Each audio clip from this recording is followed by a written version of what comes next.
Hello, Crystal here. Welcome to another video with the Interactive Immersive HQ. In this video, I'm excited to share some of my favorite travel tips for immersive designers. If you're an immersive designer or work in production, some of these will be pretty helpful for you, but some are just also good general travel tips. And if you're going somewhere for a work project or you're just working remote, these are some really nice little things, reminders for you. I personally really love traveling. I spent a few months last year going about 10 to 12 different countries working on projects and also just working remote. And these are things that I just kind of learned along the way and I'm excited to share with you. One of the first things I think about when traveling somewhere is the internet. How fast the internet is can really dictate your work quality. And I definitely have been stuck in places where the internet wasn't so great, where it's difficult to just even have a Zoom call, which isn't very ideal if you're trying to talk to clients or potential clients and you keep on dropping off or they can't hear you and you're freezing.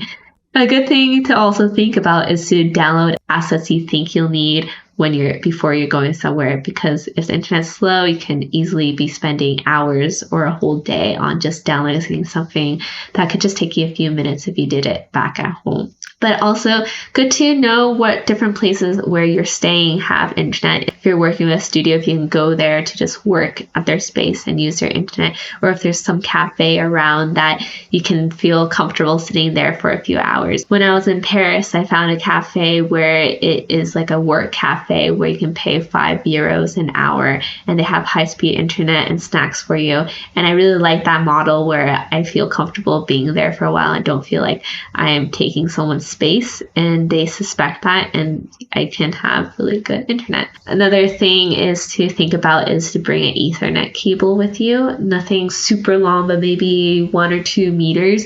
Because maybe where you're staying, they have a router and the Wi-Fi isn't so good, but you can connect your laptop on the router and you are going fast. Also, when I ever go somewhere, one of the first things I do is actually do a speed check. You can just go online and just see what you're working with. It's just something that I just like to know in the back of my head to just be prepared that, okay, how long is it going to take me to sync something up in the clouds with this speed. Depending where you are, staying in a hotel or Airbnbs, sometimes they will let you know that they have really high-speed internet there because a lot of people are working remote and it's great. That's always a plus for me when I'm looking at somewhere. I'm like, oh, okay, they listed that they have fast internet and that's something that I don't have to worry about. So let's talk about gear. One thing that's always really important is having a travel adapter. I usually carry something like 2 or 3 with me. It's not something necessarily easy to find depending where you are, but your laptop, your phone chargers, all your devices that need to be plugged in, that's something that is, I find, quite necessary. But also keep in mind of the different voltages. What's the voltage of your laptop? Does the adapter also can do voltage conversion on it? One thing I always think about is like projectors, because I have projectors here in the States, but it's not very ideal to bring it to Europe because the voltages are different. If I'm going to Europe, then it's probably best if I rent a projector there than bring my gear. And cables. Cables are important. I mentioned Ethernet cable, but also before going somewhere, I like to just kind of make a list of different cables I need and possible need. There's the basic stuff of USB-C, your phone charger, your computer charger, but maybe even an HDMI cable or some type of adapter that it's good to have that you don't have to worry about and trying to find when you're in a foreign place. Webcam having maybe even an LED light for your webcam, because think about if you're going to possibly have some work calls, talking to clients or potential clients, and you're in a different time zone. Maybe they're in the morning over there and it's nighttime where you are, and the place you're staying don't have really good lighting. And sometimes it's just not super professional having some candle light doing a work interview, and also having clear camera is great to have. So that's something that you can think about. Also a travel lock, something if you are on a train often, or maybe you're staying in a hostel, wherever you are. And especially if you're solo traveling, it just gives me a peace of mind if I can just lock my stuff up, especially have my laptop there, my hard drive there. It's just a good thing to just keep, and you can just have one and just have it on your backpack or something. And when you need it, it's there. Mouse and keyboard's another thing to think about. If you watch my videos, I often talk about how much I love my trackball mouse and I use it all the time.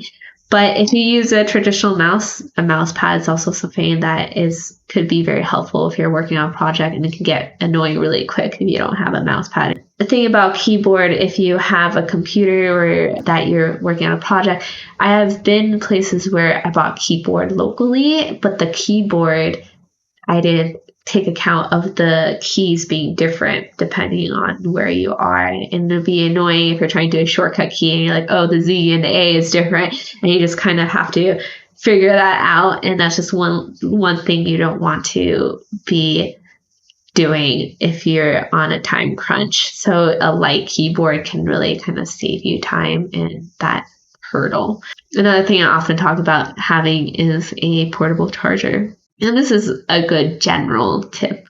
A portable charger in your backpack for your phone, for your devices. It's just, you don't want to be stuck somewhere without juice. A thing that I recently really like if you have a newer iPhone is having a LiDAR scan. I use Scanverse. I also did a blog post on using LiDAR apps on your phone with the HQ, which I can put in the caption below. But having a LiDAR app is great where you can just scan the area you are in and have all the measurements there. Especially if you're doing an installation, you want to go back home, put the model into Blender and just really see how things are, is great tool to have, and the app is free.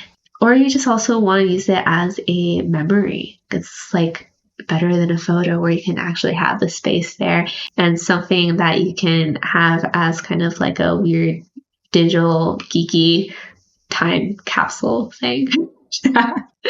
Another thing I think could be very helpful to have that you don't think about, or not a lot of people think about, is having a headlamp.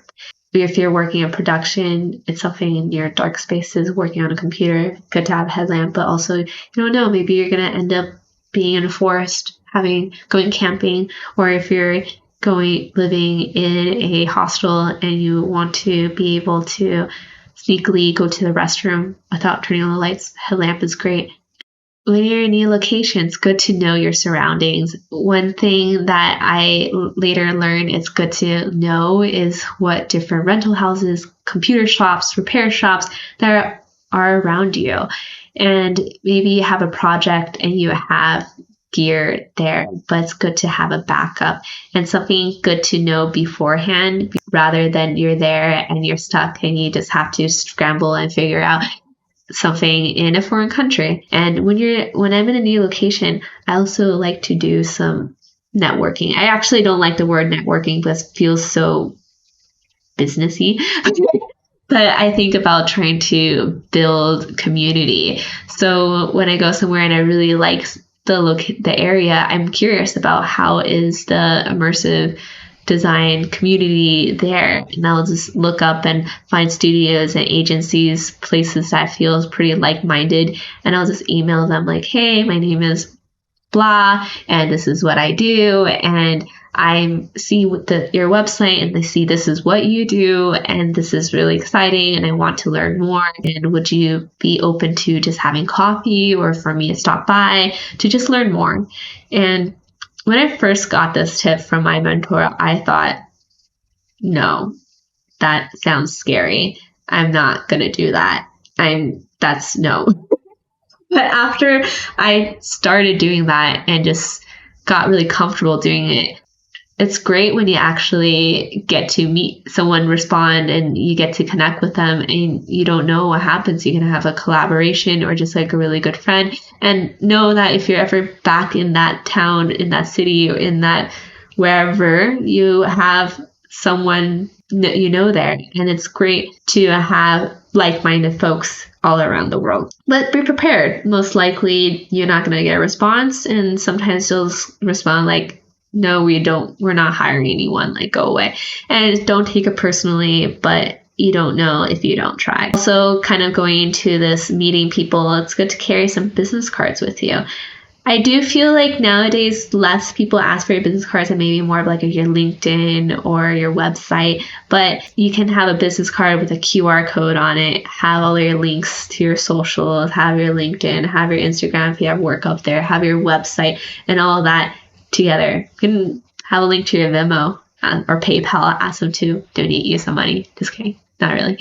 Also, when you're in a new location, look up different exhibits that's happening around or museums. Whenever I go to look at an exhibit museum, it's good to kind of try to see if you can figure out who did it. If they got someone local in that country, in that city, or if they outsource somewhere. And it's good to know like what is possible in this market. And if someone local, maybe you can also contact them and say, hey, like, I saw you did this really cool exhibit. I want to learn more about it. Would you be open to chat?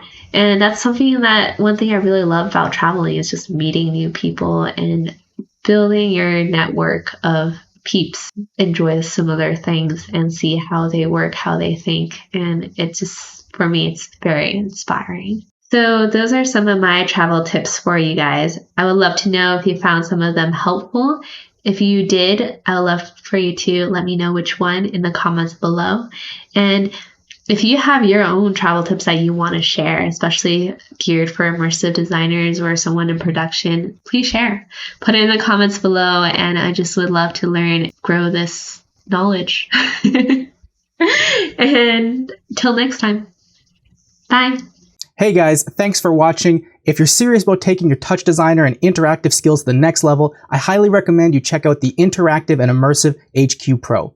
It's the only educational resource and community of its kind for touch designer and interactive professionals. You can learn more by checking out the link in the description. And if you like this video, don't forget to hit that like button. And if you're new here, don't forget to hit subscribe and the little bell icon for more awesome free content.